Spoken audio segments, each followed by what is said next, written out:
This is my elder brother. I come back to Canton, Kaiping, my village, to see my elder brother's family.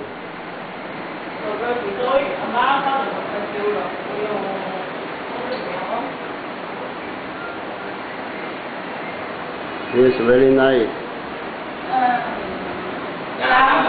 Sang thịnh nè háo túi con nè vốn thải lo chèn gít con đi thác con mà hát hay vốn thải lo sang thịnh mà khó mỹ cái nguồn mong ạt ô à Có gì mà muốn nó lo hai ô lo sang thịnh nè chèn gít vốn thải lo và năm ba vốn thải lo sang thịnh háo túi con nè hay phải đem túi vào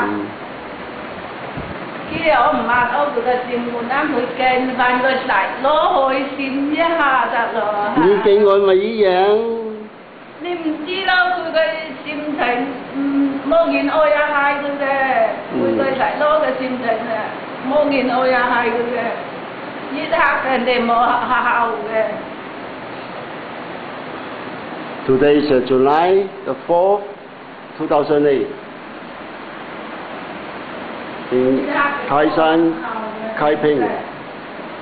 This is Yan Steven.